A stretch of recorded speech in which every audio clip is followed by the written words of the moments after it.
చేస్తున్నారు, వాళ్ళు పరిచయం చేస్తున్నారు అందరికీ కూడా. మొత్తం కూడా ఇక్కడ మైక్ అలాగే మొత్తం అన్ని అరేంజ్మెంట్స్ అయితే చేస్తుంటారు. మొత్తం ఇంకా వినాయకుడు చేరుకోవడమే ఆలస్యం.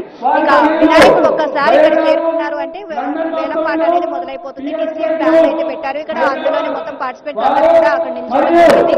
మనకు కనిపిస్తుంది మొత్తం కూడా ఇక జనాలు కూడా వచ్చి గుమిగూడిపోయారు. వేలం పాట ఎలా ఉంటుంది, ఎంతకి పలుకుతుంది లడ్డు అనేది కూడా చూడడానికి జనం మొత్తం పోటెత్తుతున్నారు ఇక్కడ మొత్తం. అయితే 1994లో మొదలైంది, ఇప్పటి వరకు స్టిల్ ఇట్లా కొనసాగుతూనే ఉంది నిర్విరామంగా వేలంపాట అనేది.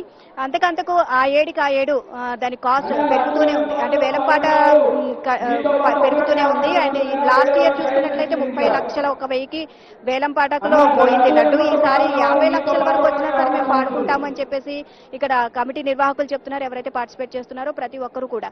అండ్ లాస్ట్ ఇయర్ గెలుచుకున్న కొలను ఆయన కూడా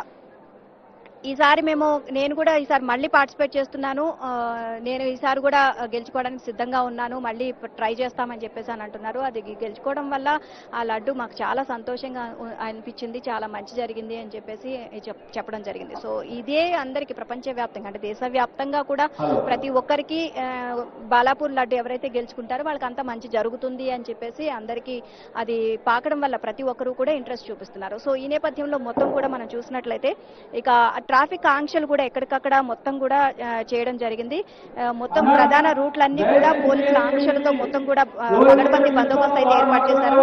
ఇక్కడ బాలాపూర్ నుంచి ప్రారంభమైతే కనుక అంటే వన్స్ ఒక్కసారి వేలంపాట కంప్లీట్ అయిపోయిందంటే శోభాయాత్రగా మొదలవుతుంది. శోభాయాత్ర అంటే ఇక్కడ బాలాపూర్ నుంచి మొదలైన ఈ ప్రాసెస్ అంతా కూడా ఇక్కడ కట్టమైసమ్మ ఆలయం, అలాగే కేశవగిరి, చంద్రయాన్గుట్ట, ఫలక్నామా రైల్వే బ్రిడ్జి, అక్కడి నుంచి అలియాబాద్, చార్మినార్, అఫ్జల్గంజ్, అబిడ్స్, ఇంకా బషీర్బాగ్, లిబర్టీ మార్గాల నుంచి సాగి అక్కడి నుంచి మళ్ళీ అంబేద్కర్ విగ్రహం, ఎన్టీఆర్ మార్గ్, పివిఎన్ఆర్ మార్గ్ అంటే నక్లెస్ రోడ్ వరకు అక్కడికి చేరుకుంటుంది అనమాట. సో వన్స్ అక్కడికి చేరుకున్నా అంటే ఇక్కడ ఆది గణపతి అని కూడా పిలుస్తారు బాలాపూర్ గణనాథుడు. ఎందుకంటే బాలాపూర్ గణనాథుడు నిమజ్జనానికి బయలుదేరాడు అంటే గనక ఇక తర్వాత మిగిలిన వినాయకులు చుట్టుపక్కల ఉన్న వినాయకులన్నీ కూడా నిమజ్జనానికి బయలుదేరతారు. ఎందుకంటే ఫస్ట్ బాలాపూర్ గణనాథుడిని నిమజ్జనానికి తరలిస్తారు. సో అది చూసిన తర్వాత మొత్తం అంతా అది కదిలిన తర్వాతే మొత్తం చుట్టుపక్కల గణనాథులు బయలుదేరడం జరుగుతుంది.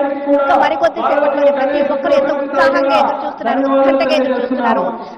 ఈసారి లడ్డు వేలంపాట ఎలా ఉండబోతోంది, ఎంతకు పలుకుతుంది, చాలా ఆతృతగా ఎదురు చూస్తున్నారు. మరికొద్ది సేపట్లోనే వేలంపాట అనేది మొదలు కాబోతుంది. అండ్ ప్రతి ఒక్కరు కూడా దాదాపు 38 మంది పార్టిసిపేట్ చేస్తున్నారు. దాదాపు ఈసారి 7 కొత్త వాళ్ళు కూడా రావడం జరిగింది. అండ్ కొత్త వాళ్ళు మేమే గెలుచుకుంటామని చెప్తున్నారు. అంటే ఎవ్రీ ఇయర్ కూడా మనం చూసినట్లయితే కనుక ఫస్ట్ గ్రామం ఒకరికి ఒక సంవత్సరం గ్రామంలో వాళ్ళకి, ఆ తర్వాత ఒక సంవత్సరం బయట వాళ్ళకి వేలంపాటలో వచ్చే అవకాశాలు ఉంటాయి. ఈసారి లాస్ట్ ఇయర్ గ్రామం వాళ్ళకి వచ్చినాయి, ఈసారి బయట వాళ్ళకి వచ్చే అవకాశం ఉంది అని కూడా చెప్తున్నారు. మొత్తం పోలీసులు కూడా మొత్తం పహారా కాస్తున్నారు అండ్ అలర్ట్ అయిపోయారు. ఎక్కడికక్కడ తాళ్లు పట్టుకొని చుట్టూతా భక్తుల్ని రెడీ అయిపోయారు ఇక్కడ వీళ్ళు. ఎందుకంటే మరి కొద్దిసేపట్లో వినాయకుడు ఇక్కడికి రాబోతున్నారు. అంతా ప్రతి ఇంటికి వెళ్ళి తిరిగిన తర్వాత మొత్తం అంతా అందరూ ఆశీర్వదించి వచ్చిన తర్వాత గణనాథుడు ఇక్కడికి వస్తారు. తెల్లవారుజామున 5 గంటలకు పూజ మొదలైంది, చివరి పూజ అందుకున్నాడు తెల్లవారుజామున 5 గంటలకి. ఆ తర్వాత పెద్ద పెద్ద క్రెయిన్ ద్వారా బాలాపూర్ గణనాథుడిని క్రెయిన్ లో తిరిగించిన తర్వాత గ్రామానికి